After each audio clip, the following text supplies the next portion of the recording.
नमस्कार, दस के दमदार ट्रेड्स में आपका स्वागत है। विरोध में रहेंगे अगले आधे घंटे आपके साथ, और इस शो में हमारे साथ शिल्पा जी और मानस जी पिछले शो से बने हुए हैं। साथ ही आशीष कयाल और कविता जैन भी जुड़ेंगे अपनी टॉप ट्रेड्स के साथ।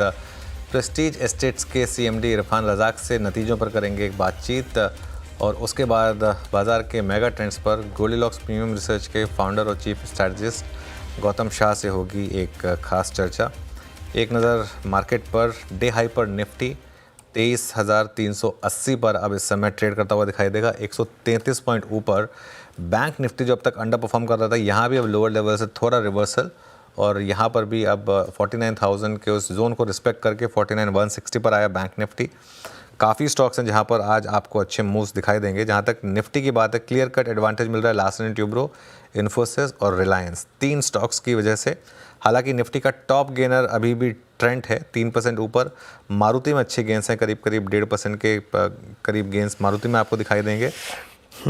एफएनओ मार्केट की जहाँ तक बात है, टॉप गेनर है नवीन फ्लोरिन, ऑलमोस्ट 10% ऊपर, और नंबर 2 पर है कल्याण ज्वेलर्स। दोनों आज की हीरो ऑफ द डे। 9% अब कल्याण ज्वेलर्स ऊपर है, 9% ही नवीन फ्लोरिन ऊपर था। उसके अलावा गेल और साइंट, 2 और स्टॉक जहाँ पर अच्छे मूव्स। और आज का accident of the day JSPL. हालांकि अब रिकवरी आ रही है, जो -15% था ऑलमोस्ट, अब -10% रह गया है जेएसपीएल, लेकिन फिर भी दिक्कत तो है यहाँ पर। वीरो जी हाँ, ये थी अब तक की छोटी सी समरी। अब एक काम करते हैं, पैनलिस्ट से बातचीत करते हैं। हमारे साथ पिछले कार्यक्रम से इस कार्यक्रम में शिरकत कर रहे हैं आशीष बहती जी और साथ ही साथ शिल्पा मानस जायसवाल जी और शिल्पा राव जी। आशीष कयाल और कविता जैन फ्रेश पर्सपेक्टिव लेके जुड़े हैं। आप सभी को नमस्कार। और कविता जी, आपका इस वक्त का कॉल 2 ट्रेड्स आपके। Hi, good morning. Good Anuj ji, Veeru ji, good morning everyone. So reality से मुझे लग रहा है ओबेरॉय रियलिटी में अच्छे मूव बनते हुए दिख रहे हैं। एज ऑफ नाउ काउंटर अपने 10 EMA को क्रॉस करने में है। वंस ये 1800 के लेवल को क्रॉस करता है तो मुझे लगता है यहाँ मूव एक्सटेंड होता हुआ दिखेगा। For the price target of 1825, 1840 के लिए आप ओबेरॉय पर एक बाय ट्रेड ले सकते हैं। स्टॉप लॉस मेंटेन करना चाहिए 780 का इन दैट केस। अनदर मुझे लगता है कैश सेगमेंट से बीडीएल में एक अच्छे मूव बनते हुए दिख रहे हैं। 1309 पर है काउंटर और अपने सारे एवरेजेस के ऊपर निकला है। सो यहाँ मुझे लग रहा है 1325, 1340 के प्राइस टारगेट बनते हुए दिख सकते हैं। स्टॉप लॉस मेंटेन करना चाहिए 1295 का। ओके, ये कविता जी के 2 ट्रेड्स। आशीष जी, आपके 2 ट्रेड्स इस वक्त के। देखिए, सभी दर्शकों को शुभकामनाएं सुबह की। यहाँ पर देखेंगे तो ओवरऑल बाजार का ट्रेंड काफी पॉजिटिव लग रहा है, और ऐसे में चलते हुए हमें एक स्ट्रॉन्ग ब्रेकआउट आता हुआ नजर आ रहा है एमजीएल में। तो महानगर गैस लिमिटेड में एक लॉन्ग की कॉल होगी। यहाँ पर स्टॉक अच्छा खासा कंसोलिडेट करके एक ब्रेकआउट कर रहा है, रिवर्सल पैटर्न भी बन रहा है। तो महानगर गैस पे एक बाय की राय होगी। टारगेट होगा 1440 का, स्टॉप लॉस होगा 1305 का। और दूसरा जो स्टॉक है वो है चंबल फर्टिलाइजर। यहाँ पर देखिए कंसोलिडेशन था 460 पे, बहुत अच्छा सपोर्ट लिया, बाउंस बैक किया, 20 डीएमए के ऊपर आ चुका है, वॉल्यूम्स पिकअप हो रहे हैं। तो चंबल फर्टिलाइजर यहाँ पर एक पॉजिटिव रुझान रखता हुआ नजर आ रहा है। बाई की राय होगी, स्टॉप लॉस होगा 485 का, और टारगेट रखेंगे 537 का। ओके, ये आशीष कयाल जी के 2 ट्रेड्स आपकी स्क्रीन पर। अब चलते हैं शिल्पा जी के पास। शिल्पा जी, आप क्या पिक कर रही हैं? जी, अभी के लिए सबसे पहला रहेगा मेरा बाय सीडीएसएल में। ये सेगमेंट अगेन बहुत ज्यादा भी आउट परफॉर्म कर रहा है। बीएसई एमसेक्स सब में एक बहुत स्ट्रॉन्ग मोमेंटम है, तो सीडीएसएल अभी एक अच्छे खासे मूव के लिए तैयार है। यहाँ पे मुझे लगता है 1340 से लेके 1360 इसके नेक्स्ट टारगेट्स इजीली आ सकते हैं। स्टॉप लॉस आप यहाँ पे 1270 का मेंटेन कीजिए। किसी को ऑप्शंस के थ्रू ट्रेड करना है तो 1300 का कॉल ऑप्शन जो रफली 68 रुपीज में ट्रेड कर रहा है, आप इसमें भी पार्टिसिपेट कर सकते हैं। स्टॉप लॉस आप यहाँ पे 52 का मेंटेन कीजिए and look for targets of यहाँ पे 95 से लेके 100 एंड 110। मेरा दूसरा बाय मैं कंटिन्यू करना चाहूंगी विद HDFC AMC। मुझे लगता है कि इसमें बहुत अच्छा रिस्क रिवॉर्ड प्ले है, तो आप 3700 का स्टॉप लॉस मेंटेन कीजिए पोजिशनली एंड यहाँ पे 4000 लेके 4200 के लेवल्स के लिए भी इसमें आप फेब्रुअरी सीरीज में प्लेस कर सकते हैं अपने आप को। ओके, मीनवाइल देखिए मार्केट में शॉर्ट कवरिंग का आलम इस समय। निफ्टी तो खैर 23,400 स्ट्राइक करने की तैयारी कर रहा है वीरू, 23,395 पर आ गए हम, लेकिन कल्याण ज्वेलर्स में सर्किट लग गया है।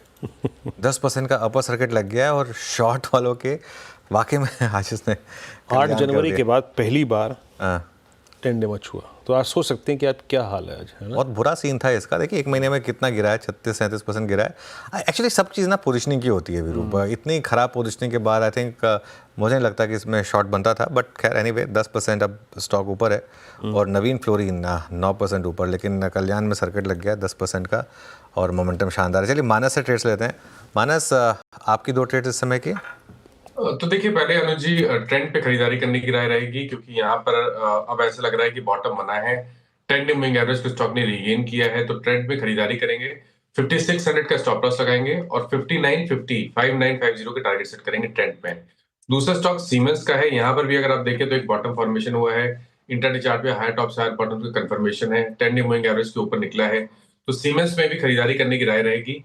5919 के स्टॉप लॉस से खरीदारी करेंगे और 6250 के टारगेट सेट करेंगे। ओके, चलिए ये इस समय व्यू एक बार वापस कल्याण लेकर आइए जरा। स्टॉक 10% ऊपर और इंटरेस्टिंग है ये, क्योंकि आज अगर स्टॉक है शॉर्ट कवरिंग के मोड में तो काफ़ी इंटरेस्टिंग हो सकता है, क्योंकि सीरीज़ का पहला ही दिन है ये आज। यहाँ पर अच्छे मूव्स। अच्छा, इस पे थोड़ी सी बात करते हैं। ट्रेड नहीं ले रहे हैं इस पे, लेकिन कविता जी अगर, गुड मॉर्निंग पहले तो, अगर ये कौन से लेवल्स होंगे जहाँ पर लगेगा कि ये जो इतनी ख़राब इसमें करेक्शन आई थी वो ख़त्म हुई है? कौन से लेवल पर कॉन्फिडेंस आएगा यहाँ पर? तो अनुज जी, कल्याण ज्वेलर्स को अगर आप वीकली चार्ट पे देखें तो ये एक सपोर्ट एग्जैक्टली यहीं पर बना था, जो कि प्लेस्ड है समहाउ अराउंड 437 के लेवल पर। वहीं से आज 10% का हम अपर सर्किट देख रहे हैं। सो जो अभी रेंज खुलती हुई दिख रही है वो दिखती है 545 से आज ही के दिन के लो का। ओवरसोल्ड टेरिटरी में भी काउंटर जा चुका था और एक RSI पे बहुत अच्छा क्रॉसओवर सिग्नल मिला है। तो 437 से आज हमने देखा ऐसे तो ट्रेलिंग स्टॉप लॉसेस मेंटेन करना चाहिए, जहां पोजीशनिंग है 469 की। मुझे लगता है अपसाइड ये काउंटर अपने फर्दर एवरेजेस को टेस्ट करते हुए दिखेगा अराउंड 535-45। बिल्कुल। मीनवाइल 23,400 को अब हम क्रॉस कर रहे हैं वीरू निफ्टी पर, और एडवांस डिक्लाइन अब बहुत शानदार हो रही है। एक बार एडवांस डिक्लाइन लेकर आते हैं जरा स्क्रीन पर। ऑलमोस्ट 3:1 का एडवांस डिक्लाइन। आई थिंक बाजार को ज़रूरत थी इस फेज़ की। बिल्कुल, 10 जनवरी के बाद पहली बार हाँ देख लीजिए जो हुआ है ना मूव, बहुत ज़रूरत थी बाजार को। और अच्छी बात यह है कि थोड़े पोर्टफोलियोज रिपेयर हो रहे हैं। पिछले 4-5 दिन में मार्केट ब्रेड्थ अच्छी रही है। आई थिंक अब बजट के बाद भी अगर ये और 3-4 दिन अगर कंटिन्यू करेगी ना तो फिर वापस कॉन्फिडेंस आएगा। इस मार्केट में कॉन्फिडेंस की कमी थी, सेंटिमेंट की कमी थी। आई थिंक पिछले 3-4 दिन में थोड़ा बाम तो लगा है सेंटिमेंट पे। अभी भी मैं इसको बाम का ही वो करूँगा। अभी भी कोई बहुत ज़्यादा ऐसा नहीं हुआ है कि मार्केट 23,500 तक स्केप्टिकल तो रहेंगे ना। 23,500 तक तो स्केप्टिकल रहेंगे ही। प्लस कल के बजट के मूव के बाद क्या होता है वो आई थिंक देखना ज़रूरी होगा।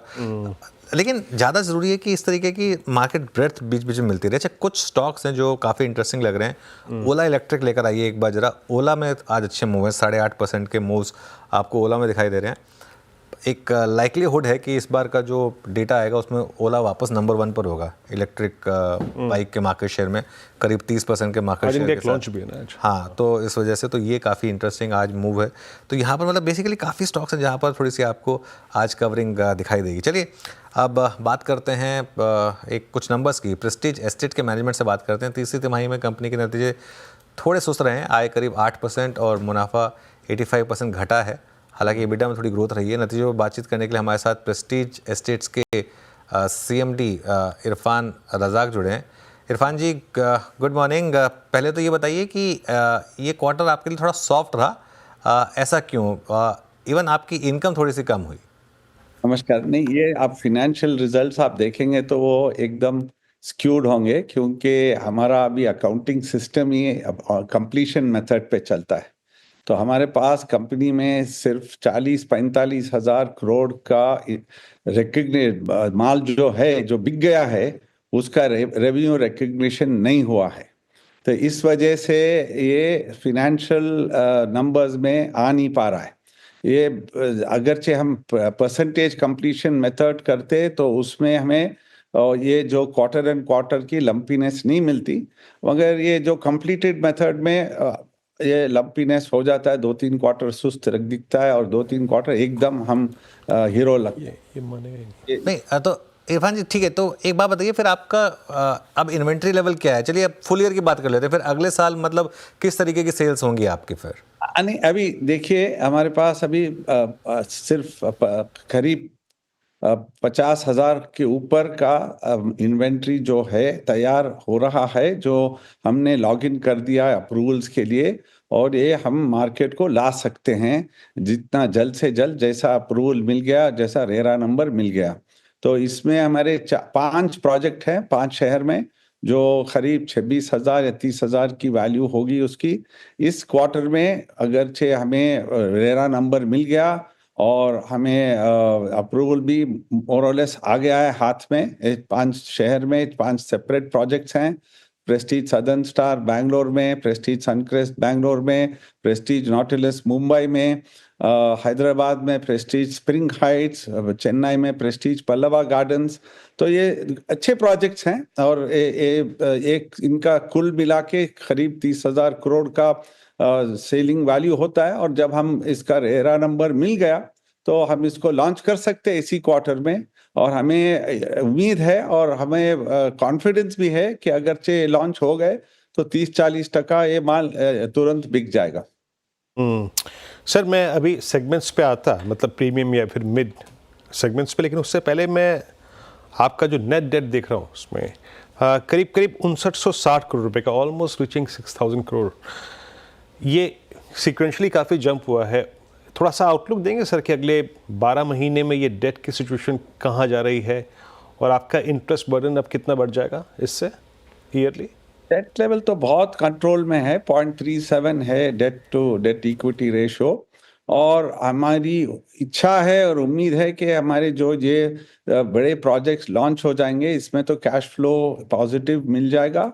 और डेट लेवल हमारी एक ऑलवेज एक कोशिश है कि हमें डेट लेवल को हम किसी भी तरह से कम करें। और जब डेट बढ़ेगा, ये सिर्फ कैपेक्स प्रोजेक्ट के लिए होगा, जिधर हमारा हॉस्पिटैलिटी और ये कमर्शियल प्रोजेक्ट्स और मॉल्स के लिए तो कैपेक्स के लिए तो डेट चाहिए ही चाहिए, और ये इंटरनल अक्रूवल से भी खर्च हो सकता है, प्लस थोड़ा सा सप्लीमेंट होता है debt. So it will be a contribution of 30% own money and balance will come through debt. अच्छा सर, प्राइसिंग को लेकर क्या आउटलुक है आपका? मतलब अगले 3 महीने में, 6 महीने में प्राइसिंग एनवायरनमेंट क्या है, स्पेशली प्रीमियम में, मिड में? अभी ज़्यादा प्राइसिंग बेटर कहाँ पर है? नहीं, अभी देखिए भाव तो बढ़ गया है अभी। जमीन की वैल्यू भी बढ़ गई है, और आगे जाके ये हमारी कंस्ट्रक्शन कॉस्ट भी बढ़ गई है। तो आई बिलीव इससे ज़्यादा भाव बढ़ेगा तो ये काउंटर प्रोडक्टिव होगा। हमें भाव को तो किसी भी तरह से एफिशिएंटली इसी लेवल पे रखना है, और हमें कोई इच्छा नहीं कि इस भाव बढ़ाएं। ये हमारी इच्छा होगी कि भाव को किसी भी तरह कंट्रोल में रखें, क्योंकि अफोर्डेबिलिटी बैरियर अगर से टूट गया तो फिर बिक्री भी कम हो जाएगी। तो हमारी कभी भी जो भी सेक्टर में, वेदर प्रीमियम या लग्जरी में, ऐसे करें कि हमें इसको अफोर्डेबिलिटी से इसको ऊंचा नहीं ब्रीच नहीं करने देंगे। अच्छा इरफान जी, अब कल बजट आ रहा है, क्या उम्मीद है आपकी? रियल एस्टेट सेक्टर क्या एक्सपेक्ट करे बजट से? क्योंकि काफ़ी कुछ सेक्टर्स हैं जो रियल एस्टेट से जुड़े हुए होते हैं।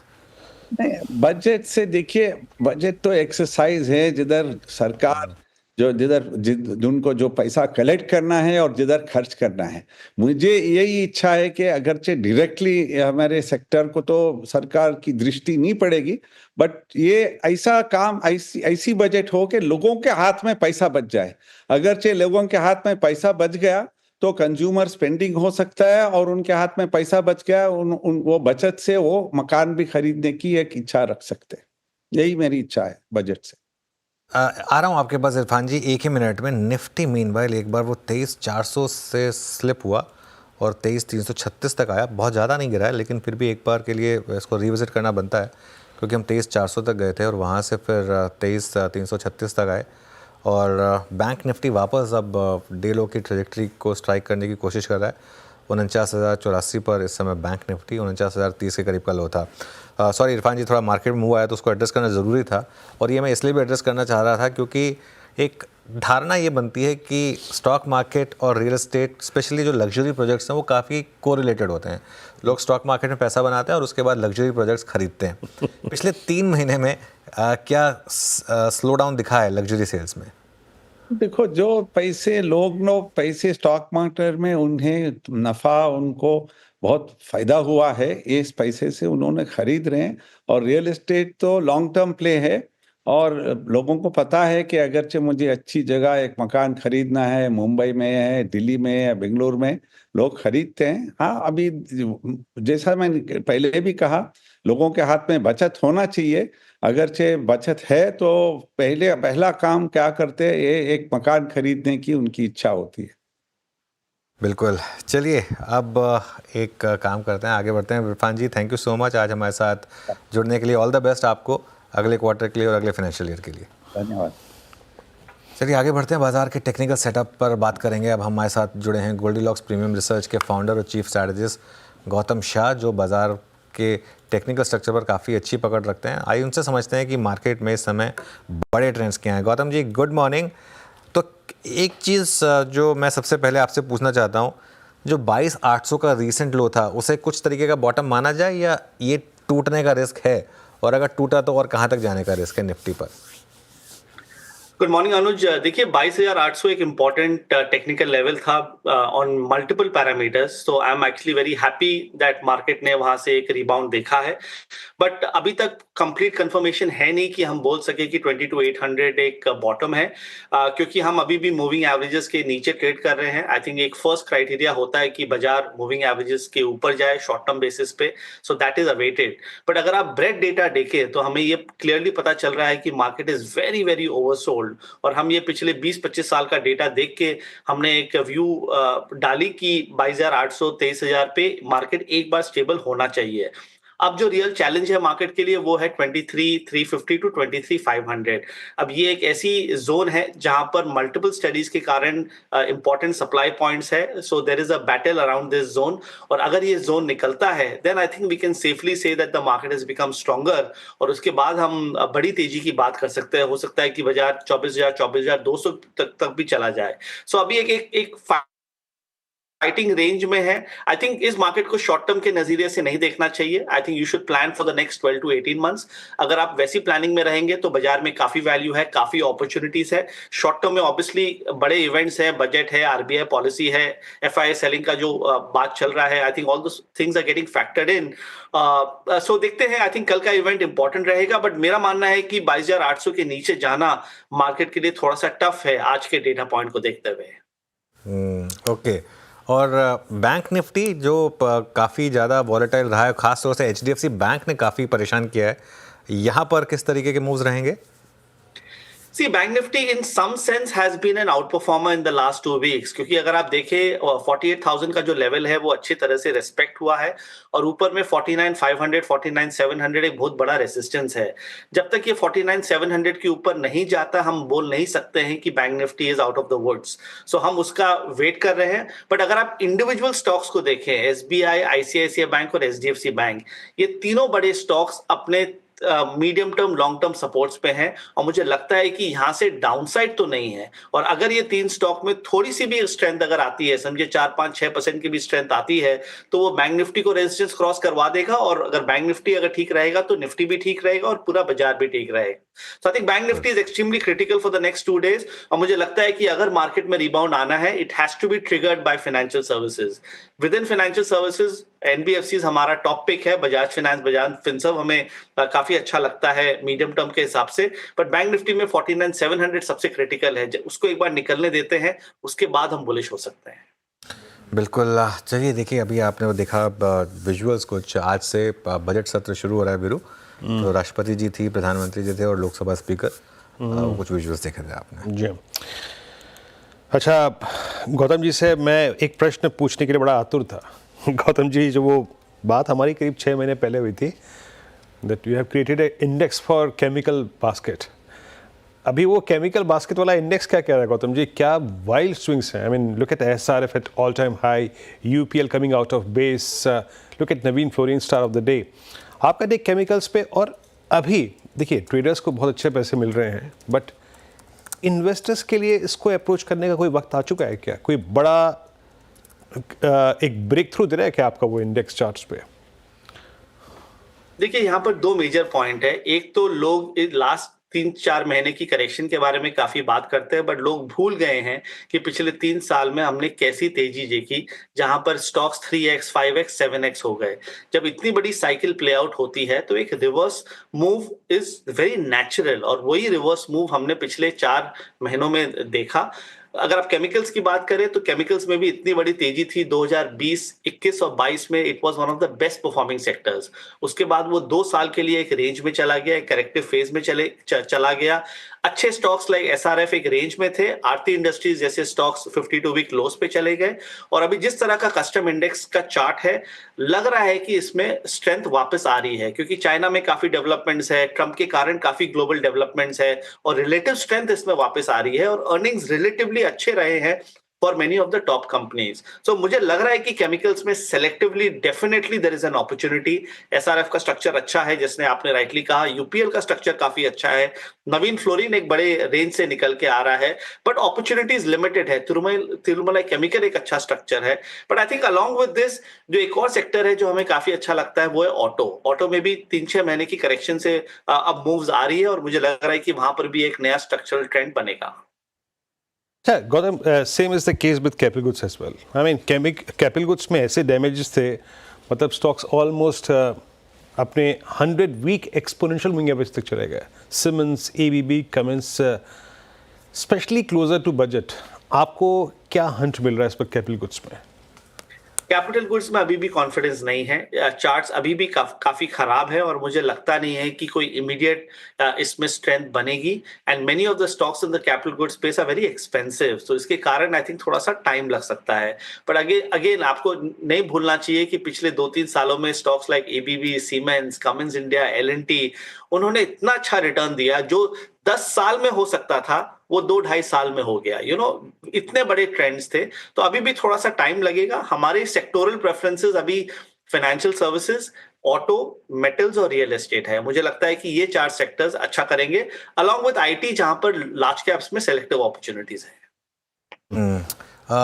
स्पेशलिटी केमिकल्स में काफ़ी हमने शानदार मूव्स देखे। उसके अलावा कोई और बड़ी थीम जो आपको नज़र आ रही है? मतलब यहाँ पे तो कमबैक देखा है, हमने बात भी कर ली इसकी, लेकिन इसके अलावा कोई और ऐसी थीम जिन पर इन्वेस्टर फोकस कर सकते हैं और एक पोर्टफोलियो बना सकते हैं? देखिए, मेरे हिसाब से this is a very good time for mid cap 100 and small cap 100 ETF buying, क्योंकि lot of people want to do stock picking. Stock picking अभी के बाजार में थोड़ा सा कॉम्प्लेक्स है, थोड़ा सा डिफिकल्ट है, क्योंकि जरा सा भी अगर अर्निंग्स खराब आ रहे हैं तो स्टॉक्स गिर जा रहे हैं। बट जिस तरह की वीकनेस हमने मिड कैप्स और स्मॉल कैप्स में देखी, और पूरे एनएससी का एवरेज डिक्लाइन इज अबाउट 28%, तो एक बहुत क्लियर सी बेयर मार्केट ब्रॉडर मार्केट्स में प्ले आउट हुआ है पिछले 4 महीनों में। तो आई थिंक आपके व्यूअर्स को यही रिकमेंडेशन रहेगा कि इस लेवल्स पे मिड कैप्स और स्मॉल कैप्स को एज अ बास्केट खरीदिए, टॉप क्वालिटी स्टॉक्स में रहिए। जैसे बाजार स्टेबलाइज होगा, वो बास्केट अच्छा रिटर्न्स देगा। अच्छा गौतम जी, इस पूरे 5 महीने के फेज में ऑलमोस्ट अक्टूबर, नवंबर, दिसंबर, जनवरी और ये फरवरी अब ऑलमोस्ट स्टार्ट हो गया, सबसे सिवियर प्राइस डैमेज था निफ्टी एफएमसीजी का, सब कोलैप्स हुए। बट इंडिविजुअली कुछ काउंटर्स ऐसे हैं जो आपको अब थोड़ा सा एक्युमुलेट करने के लिए या फिर एटलीस्ट एक ट्रांच में बाय करने के लिए प्रिपेयर लग रहे हैं। इस बार के रोबस्ट थोड़े स्मूथ रहे, ब्रिटानिया में, एचयूएल में, डाबर, मैरिको। कुछ स्टेबिलिटी आ रही है क्या कुछ चार्ट्स में, इंडिविजुअल पॉकेट्स में within this sector? Sectors like FMCG and auto are a reflection of the economy. तो जब जो जीडीपी नंबर्स आया, उसके पहले ही आपने देखा होगा कि एफएमसीजी और ऑटो में इतनी बड़ी करेक्शन आ गई थी।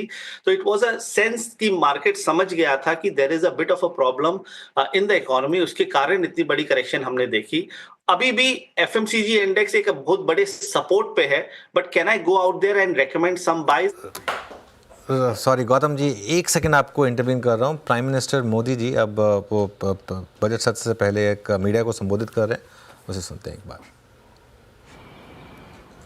मैं समृद्धि की देवी मां लक्ष्मी को प्रणाम करता हूं।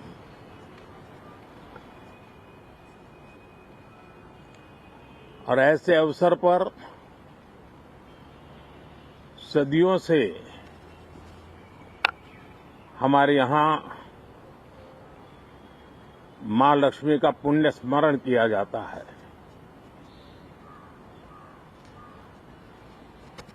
सिद्धि बुद्धि प्रदे देवी, सिद्धि बुद्धि प्रदे देवी, भुक्ति मुक्ति प्रदायिनी, भुक्ति मुक्ति प्रदायिनी, मंत्र मूर्ते सदा देवी, मंत्र मूर्ते सदा देवी, महालक्ष्मी नमोस्तुते, महालक्ष्मी नमोस्तुते। मां लक्ष्मी हमें सिद्धि और विवेक देती है, समृद्धि और कल्याण भी देती है। मैं मां लक्ष्मी से प्रार्थना करता हूं कि देश के हर गरीब एवं मध्यम वर्ग समुदाय पर मां लक्ष्मी की विशेष कृपा रहे। साथियों, हमारे गणतंत्र के 75 वर्ष पूरे हुए हैं।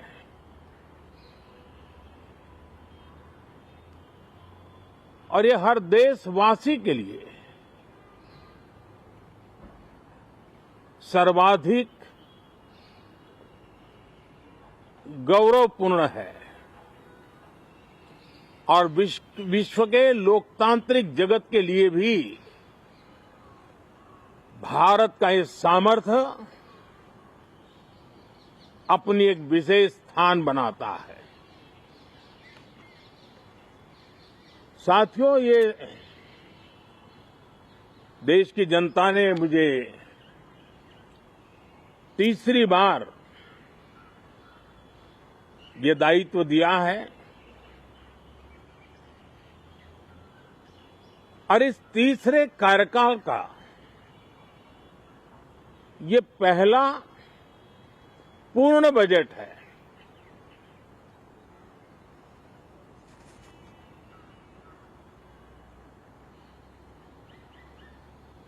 और मैं विश्वास से कह सकता हूं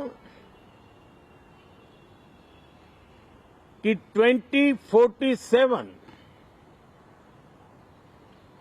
जब आजादी के 100 साल होंगे,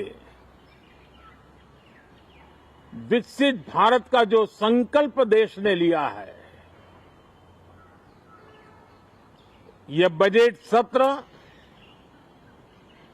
ये बजट एक नया विश्वास पैदा करेगा, नई ऊर्जा देगा कि देश जब आजादी के 100 साल मनाएगा तब विकसित होके रहेगा। 140 करोड़ देशवासी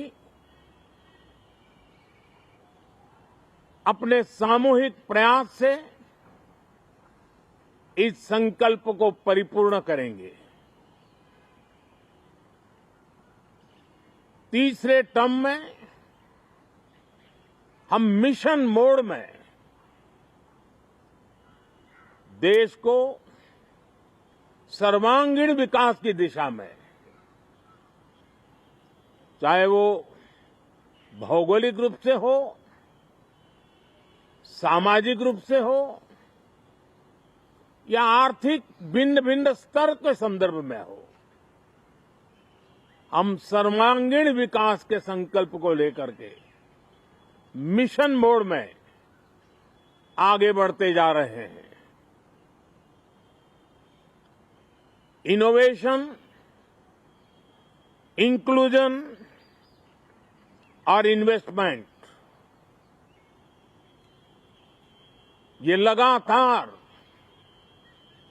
हमारे आर्थिक गतिविधि के रोड मैप का आधार रहा है। इस सत्र में हमेशा की तरह कई ऐतिहासिक बिल पर सदन को चर्चा होगी और व्यापक मंथन के साथ वो राष्ट्र की ताकत बढ़ाने का काम करने वाला कानून बनेंगे। विशेषकर नारी शक्ति के गौरव को पुनः प्रस्थापित करना, पंथ संप्रदाय के भेद से मुक्त होकर के हर नारी को सम्मानपूर्ण जीवन मिले, उसको भी समान अधिकार मिले, उस दिशा में इस सत्र में कई महत्वपूर्ण निर्णय लिए जाएंगे। Reform, perform and transform. जब विकास की तेज गति को प्राप्त करना होता है तो सबसे ज्यादा बल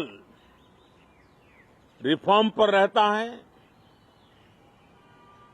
राज्य और केंद्र सरकार ने मिलकर के परफॉर्म करना होता है और जन भागीदारी से हम ट्रांसफॉर्मेशन देख सकते हैं। हमारा युवा देश है, युवा शक्ति है और आज जो 20-25 साल की आयु के नौजवान है, जब वो 45-50 साल के होंगे तब वो विकसित भारत का सबसे बड़े बेनिफिशियरी होने वाले हैं। उम्र के उस पड़ाव पे होंगे, नीति निर्धारण की व्यवस्थाओं में उस जगह पे बैठे होंगे कि वे गर्व के साथ आजादी के बाद जो शताब्दी शुरू होगी, एक विकसित भारत के साथ आगे बढ़ेंगे। और इसलिए ये विकसित भारत के संकल्प की पूर्ति का प्रयास, ये अथाग मेहनत आज जो हमारे टीनेजर्स हैं, हमारी युवा पीढ़ी है, उनके लिए ये एक बहुत बड़ा तोहफा बनने वाली है। जो लोग 1930 में, 42 में आजादी के जंग में जुट गए थे, पूरी देश की युवा पीढ़ी खप गई थी आजादी के जंग में, और उसके फल 25 साल के बाद जो पीढ़ी आई उसको नसीब हुए। उस जंग में जो नौजवान थे उनको नसीब हुए। आजादी के पूर्व के वो 25 साल आजादी के जश्न मनाने का अवसर बना। वैसे ही ये 25 वर्ष समृद्ध भारत, विकसित भारत, ये संकल्प से सिद्धि और सिद्धि से शिखर तक पहुंचने का देशवासियों का इरादा। और इसलिए बजट सत्र में सभी सांसद विकसित भारत को मजबूती देने के लिए अपना योगदान देंगे।